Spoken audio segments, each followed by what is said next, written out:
Brasília também, lá na Grande Conquista. É verdade. E olha, a gente já começa falando sobre Gugu Liberato, então, essa polêmica. Eu quero deixar aqui os créditos, né, Gui, da pessoa responsável por resgatar essa entrevista. Foi o Geilson Paiva, jornalista e radialista, e ele é responsável pelo site insideplayboybr.wixsite.com, tá? Ele que criou esse site, então, que resgata, né, a memória ali da Playboy do Brasil, resgata essas entrevistas, né, que geraram muita repercussão na época, e essa do Gugu mais específica veio à tona ontem, né, mais especificamente, ela foi publicada em julho de 1984, na edição 108 da revista Playboy, da editora Abril. Então, pra gente ver, né, como faz tempo. Júlio, né, tá fazendo aniversário agora, né, de anos e anos aí.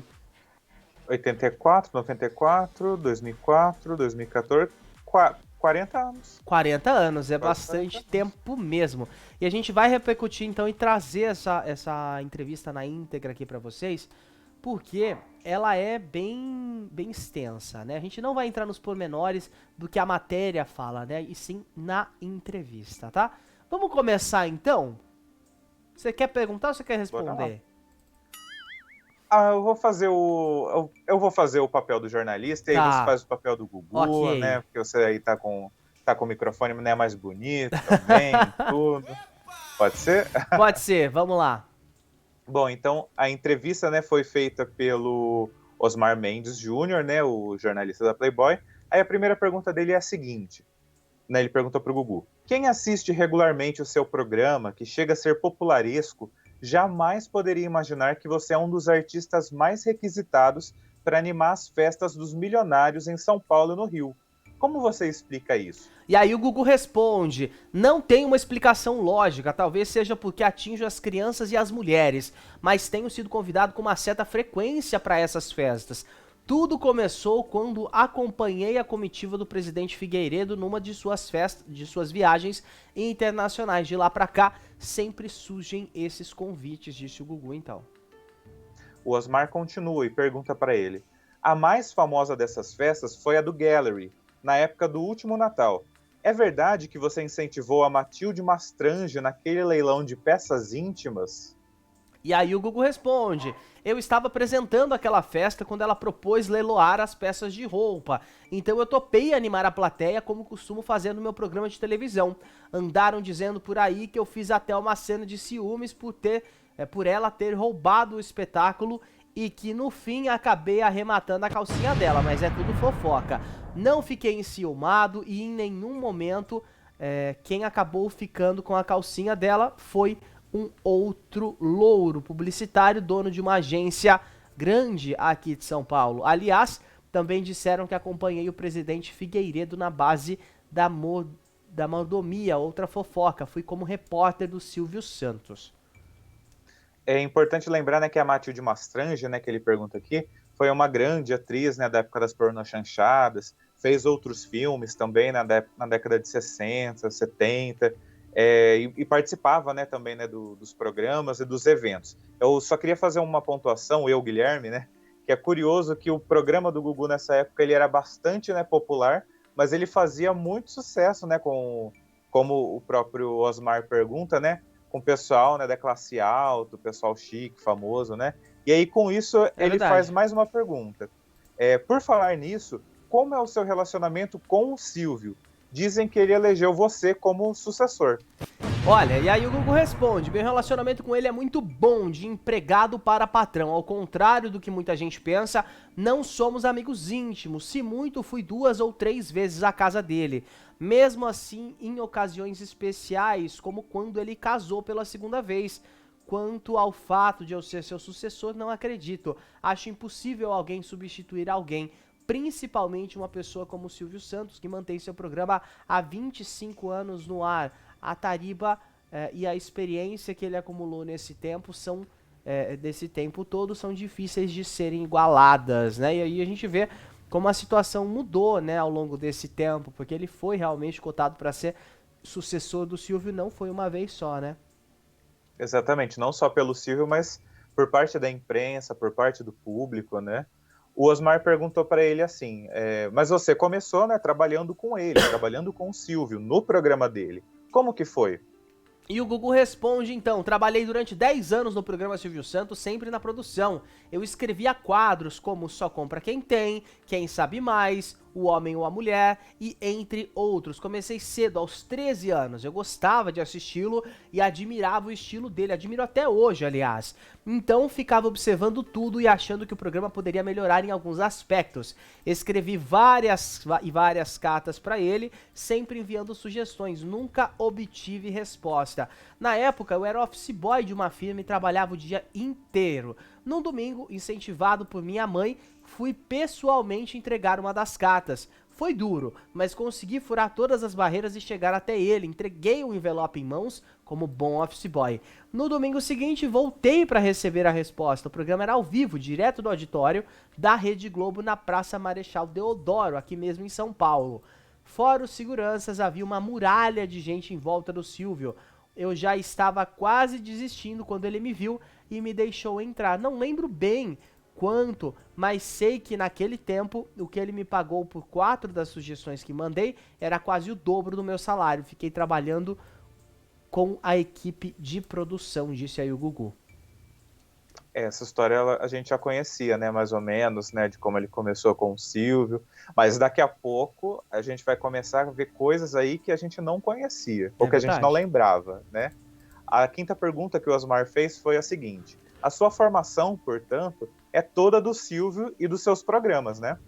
E aí o Gugu responde, diz que não é bem assim, eu sempre estudei, sempre fiquei atento a isso, sou jornalista profissional formado pela Faculdade Casper Libero de São Paulo, só apareci no vídeo quando acompanhei a comitiva do Figueiredo, depois houve aquele probleminha com a TV Tupi, fiquei uns tempos sem fazer televisão. Quando a TVS nasceu, fui escolhido para apresentar a sessão premiada, onde nos intervalos eu telefonava para os telespectadores e dava prêmios, saí dali direto para o Viva a Noite. E aí o jornalista pergunta: o Viva a Noite é uma ideia sua? E segundo o Gugu, foi um programa inspirado no Dance Fever americano e no Fiber argentino. Claro que algumas adaptações, como as mulatas, foram criadas aqui mesmo no Brasil. Hoje o Viva a Noite tem características próprias, graças às renovações constantes, porque tem passado. Eu fiz até antes do programa começar, eu fiz o trabalho, né, de pesquisar que programas eram esses e tal. Eram programas bem parecidos com aquele filme, né, Os Embalos de Sábado à Noite. Tinha chão com luzes brilhantes, pessoas dançando e tal. E aí, como ele... Bem discoteca, né, da época. Isso, bem discoteca. E aí, né, como o Daniel leu na resposta do Gugu, eles fizeram, né, bastante mudanças, trazendo concursos, né, de mulatas que eram passistas, né, de escola de samba, concurso de jovens, né, dançando rock ou dançando hip hop, concurso de calouro, brincadeiras, entre outras coisas, né, que eles foram adaptando. Aí o Osmar continua a entrevista perguntando assim: você está no comando do Viva a Noite há pouco mais de 1 ano e meio, isso em 1984. Deu para enriquecer em tão pouco tempo? Olha, curioso, hein? Ele disse que ganhava 6 milhões de cruzeiros por mês na televisão, o que não deixa de ser um salário razoável, mas minha maior fonte de renda é o rádio, onde tenho outro programa que é retransmitido por uma cadeia de 45 emissoras. Ali faturo uma média de 18 milhões de cruzeiros. No total, dá 15 milhões de cruzeiros mensais, fora os rendimentos das minhas outras 2 empresas, a Promoate de shows e propaganda e a Gugu Representações, que comercializa ali, na verdade, a imagem dele, né? Comercializava a imagem dele. Eu fiz uma pesquisa rápida aqui. Desculpa a gente tá cortando, que a gente tá contextualizando aqui. Eu fiz uma pesquisa rápida. Uma conversão? Uma conversão. 6 milhões de cruzeiros hoje dariam 2 mil reais. Mas pra época, pros anos 80, 2 mil reais, a gente tem que lembrar também que no começo dos anos 90, o salário mínimo era 200 reais. Teve uma época, sim, eu era pequeno, era 150 reais. Então a pessoa que recebia 2 mil com salário mínimo de 150, estaria recebendo, hoje é 1.000 e pouquinho, né, o salário mínimo, estaria recebendo uns 40, 50 mil reais hoje, né, se a gente É for fazer verdade. ali equiparado. Então, era um salário extremamente razoável, né, as coisas eram mais baratas, até porque a inflação era diferente, eram outros tempos também, né. É importante lembrar. Aí, continuando a entrevista, ele pergunta, como ele falou, né, da PromoArt, né, da Gugu Representações, ele perguntou, então, como que é feita essa comercialização da imagem do Gugu? E aí ele diz, ó, como grande parte do meu público é composta por crianças, as atividades da Gugu Representações se voltam basicamente para elas.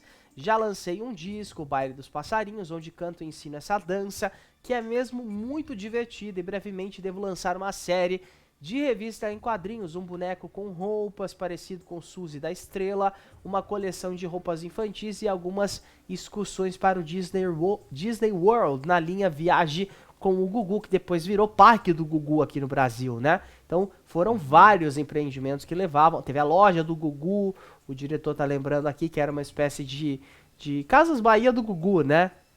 É, é verdade. Ficou até os anos 2000, né, Sim. essa loja, né, existindo. E aí, o Osmar pergunta, pelo jeito, então, você não é um candidato ao retiro dos artistas. Aprendeu bem a lição com o Silvio Santos, não? E aí ele diz, estou me cuidando porque sei que uma hora ou outra posso deixar de ser interessante na televisão. Já tenho 2 apartamentos, um automóvel Monza do ano, dinheiro no open market e etc. Como sou um rapaz de origem humilde, sei valorizar o que eu ganho. Aí ele pergunta, o jornalista, você disse rapaz de origem humilde? E o Gugu comenta, isso mesmo, minha família é composta de imigrantes portugueses, sempre teve pouco dinheiro. Meu pai era caminhoneiro, ficava dias fora de casa, então era aquela história de educação rígida, muito religiosa, economia forçada. Minhas maiores diversões eram revistas em quadrinhos, que até na época da entrevista ele dizia que gostava, e a televisão, e se dizia privilegiado. Ó. Hoje me considero privilegiado, não só pelo meu trabalho, mas por ter tido sorte também. Acho que encontrei meu momento certo. Agora começa o momento, né, mais 18, um momento, né, como diria aquele meme da Peppa Pig, né, isso é Isso é muito muito adulto, adulto, é. isso é muito adulto. Ó, a pergunta, você leva jeito de quem não bebe, nem fuma, nunca viu drogas de perto, foi por causa dessa educação rígida? E aí ele diz que bebe cerveja e vodka de vez em quando, mas pouco, geralmente em festas ou em um ou outro almoço e jantar. Já vi algumas drogas sim, maconha principalmente. Algumas pessoas já fumaram perto de mim alguns cigarros de maconha. Também conheço as famosas bolinhas, embora nunca tenha experimentado nada disso por puro medo. Aliás, depois que li o livro e vi o filme Christiane F. sobre uma garota de 13 anos que é drogada e prostituída, fiquei mais medroso ainda. Não aconselho ninguém a isso, mas também não critico. A decisão depende de cada um, disse aí o Gugu Liberato nessa resposta polêmica, né? Agora solta a bomba aí. E sobre sexo? Qual a sua posição? Bom, e ele diz que a minha posição, e segundo o jornalista, Gugu respondeu isso rindo e vermelho ali de vergonha. Eu sou um sujeito normal, quer dizer, eu acho que o sexo é uma coisa tão íntima que qualquer coisa que se faça com ele é normal. Tenho, porém, algumas manias, por exemplo, não gosto de transar pela manhã. Agora, sou muito curioso pelo assunto. No exterior, sempre que posso, vou dar uma espiada no sex shop só pra ver se descubro alguma novidade. Ó, curioso esse lado do Gugu que a gente não conhecia, né? Imagina, Gugu viajava e tinha aí um momento dele de conhecer sex shops. O trabalho dele era infantil, mas ele não era infantil. Seguindo a entrevista. Mas dizem que você é um rapaz tão ocupado que nunca tem tempo para o amor? Que é isso? Esse assunto.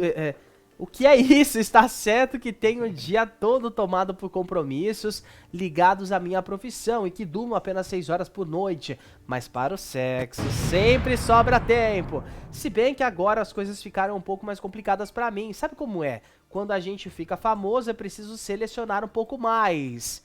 E aí entra, gente, aquele momento polêmico da entrevista, onde ele diz: é preciso estar alerta sempre para não correr riscos. Eu faço sexo desde os 14 anos, Comecei com uma vizinha, mas não espalha, por favor. E gosto muito, gosto mesmo. Por isso, pelo menos 1 ou 2 vezes por semana, dou um jeito de arrumar um tempinho. Ó, 14 anos, né? Já jogamos uma bomba aí, já temos aí uma pista, né, do que a mãe do Ricardo, é Ricardo, né? Ricardo Rocha? Ricardo Rocha. Do Ricardo Rocha, né, disse, né, que conheceu ele com 14 anos. Agora, mais um ponto, né, vou ler a pergunta aqui, o Dan vai ler a resposta, daqui a pouco a gente comenta. É verdade que você foi obrigado, quase obrigado a se casar no Japão, acusado de ter deflorado ter tirado a virgindade de uma recepcionista? E ele responde, pura mentira, boataria, eu fui noivo de aliança e tudo. Aqui mesmo no Brasil, acabei com tudo quando entrei pra faculdade. O que aconteceu no Japão foi que eu fiquei atraído por uma garota japonesa. Tivemos um rápido caso que terminou quando eu vim embora, mas foi fulminante. Quase que a menina vem comigo para o Brasil. Vamos seguir, ó. Foi apenas uma coincidência ou você tem alguma preferência pelas orientais? Sou fascinado por garotas orientais, tive várias namoradas niseis. Acho super excitante aquele jeitinho meigo delas, aquele ar de quem quer ser protegida. Gosto de mulheres bem femininas e cheirosas. As orientais são sempre assim, o sexo com elas chega a ser melhor do que com outras mulheres. Elas sabem como ninguém fazer um homem se sentir um verdadeiro rei. Bom, tem mais 2 perguntas, vamos seguir e depois eu faço o meu raciocínio. O Osmar perguntou, dizem que você tem até um chinelo chinês e um kimono guardados no armário. É para alguma emergência? E o Google responde, tem alguns objetos que trouxe do Oriente, mas nada de chinelos e kimonos, aí já seria um exagero meu, né? E fora da linha oriental, qual o seu tipo de mulher? Eu gosto muito da Suzane Carvalho e da irmã da Simone, mas a Kátia Pedrosa, Miss Brasil do ano passado, também me chama a atenção, talvez por causa dos olhinhos puxados dela. E quando ele fala, gente, irmã da Simone, não é da Simone da Simária, pelo amor de Deus, tá? É da Simone cantora, a Simone que fazia ali música que é conhecida no Natal, né? Todo mundo fala do Natal. É, sim, então é Natal. Bom, e aí a entrevista continua, a gente vai seguir aqui, terminando. Tem mais 3 perguntas, mas assim, essa coisa, né, da China, da questão oriental, de garotas japonesas, a mãe do Ricardo fala na entrevista dela que ela trabalhava na casa de uma família japonesa. Família japonesa, Gugu, fã de garotas japonesas. Tudo bem que assim... Já se relacionou com várias. Já se relacionou com várias. Tudo bem que essa entrevista, 1984, gente. Outro Brasil, outra Sim. coisa. Muito problemáticas essas falas dele, né? Objetificando essas mulheres. Mas é uma coisa a se pensar. Porque assim, na primeira matéria, né, que saiu sobre a mãe do Ricardo, fala que ela trabalhava numa casa de uma família japonesa. Então isso, né, família japonesa, preferência do Gugu por japonesas, a gente vai ligando os pontos. Bom, seguindo a entrevista aqui, parodiando Chacrinha, com qual delas, com a Suzane Carvalho ou com a Kátia Pedrosa, ex-Miss Brasil, você se casaria? Ele disse que casaria com as duas. Por causa dos olhinhos puxados, né, ele disse. Aí mais uma pergunta que o jornalista faz, é aquelas lourinhas que ajudam você no Viva a Noite. O que há com elas são muito simpáticas, muito interessantes, tem uma participação muito importante no programa. E aí que entra aquele momento que a gente requenta, né? Requenta não, a gente relembra uma foto que é essa aqui, diretor. Essa Quem foto. A gente vê aqui, claro, enche a tela aí. A gente vê aí à esquerda do seu vídeo, Gugu Liberato. Gente, são imagens antigas, tá? Da década de 80. Então, não esperamos muita qualidade nessa imagem, tá? À esquerda do seu vídeo você vê aí com o famoso microfone do Silvio Santos, né? Gugu Liberato. Mas você sabe quem que é essa moça aqui que tá aí do seu lado? Essa aqui, ó. A feição... não sei, eu falaria Mariette, mas não. Ó, ele disse 2 nomes, né, ali na entrevista. Quais são? Ele falou o nome, na verdade, das atrizes, Isso, né? das atrizes que ele Kátia, acha bonitas, né? a Kátia Pedrosa, Miss Brasil 83, né, no caso, Sim. e da Suzane Carvalho, irmã da Simone, a atriz também, a Suzane Carvalho. Suzane Carvalho e a irmã e a Pedrosa, né? Isso. Agora, ele não citou essa moça. E a gente E disse que sabe. não trabalharia com ela, e disse que não ficaria com ela, Não ficaria que com trabalha ela. com ele. Mas a gente tem aqui, o diretor tá me falando que a gente tem o nome de quem é essa moça. E é uma pessoa assim que. Né? Complicada. Quem é essa moça, diretor? Revela pra gente. Essa moça é. Rosimiriam de Mateu, a mãe dos filhos de Gugu. Então ele cita ali, né? Ele é questionado sobre as loirinhas que fazem o Viva a Noite e tudo mais. É um loiro escuro aí, né, na foto, parece. É porque tá bem ruim a imagem, né? O cabelo do Gugu sempre foi muito claro e até na foto a gente pode ver, né? Tem ali o cabelo pintado, tem uma certa diferença. Então, essa loirinha que a gente viu é nada mais, nada menos do que a Rosimiriam, mãe dos filhos do Gugu. Só revendo aqui a pergunta, ó. O jornalista diz, e aquelas lourinhas que ajudam você no Viva a Noite? E o Gugu, o que há com elas? São muito simpáticas, muito interessantes. Tem uma participação importante no programa. E aí entra a pergunta que encerra essa entrevista, né? Onde o jornalista questiona justamente se o Gugu sairia com alguma delas. E ele aí ele responde assim, né? Não, que isso? Eu não quero me envolver com ninguém do meio, só dá confusão. Olha só, agora me caiu uma ficha aqui que essa entrevista de 39 anos, né, porque é de 84, essa entrevista, ela é uma carta ao tempo, né? Porque, assim, uma cápsula do tempo. Porque, olha, 39 anos depois a gente está aqui pensando, né? Se envolver com gente do meio só dá confusão. A Rosimiriam trabalhou com o Gugu, foi assistente de palco. Aí eles se separaram, né, por um período, cada um seguiu uma vida diferente. Ela foi estudar, né, enfermagem, medicina, alguma coisa assim. O Gugu seguiu, né, na televisão. Eles se reencontraram, né, nos anos 90. E nos anos 2000, 2001, se eu não me engano, né, que ela acabou engravidando e tendo o primeiro filho, né, com o Gugu. E estamos hoje, né, depois, infelizmente, né, de perder ele, numa confusão aí, né, acompanhando esse entreveiro, né, da briga pela herança, né, dos filhos, da Rosimiriam, né, e também agora com o Ricardo Rocha, que, né, segundo a mãe dele, né, teve um caso, né, com o Gugu, quando ele tinha 14 anos, e ele revela aqui nessa entrevista que com 14 anos que ele começou, né, a ter os primeiros encontros, né, as primeiras namoradinhas. É verdade, então essa matéria, a gente resolveu trazer ela na íntegra aqui para vocês de casa, porque ela realmente é polêmica, ela fala, né, abertamente ali sobre a iniciação na vida íntima, né, do Gugu, que ele teria realmente começado com 14 anos de idade que, assim, essa matéria bate completamente com aquilo que a mãe do próprio Ricardo vem falando, né? As informações batem, aí a gente tem a ligação do Gugu ter interesse por asiáticas em geral, né? E aí a gente vê isso muito explícito na matéria, e o fato da mãe do Ricardo ter trabalhado para uma casa de pessoas, né? Nisei, que fala. Ela fala uma família nipônica, né?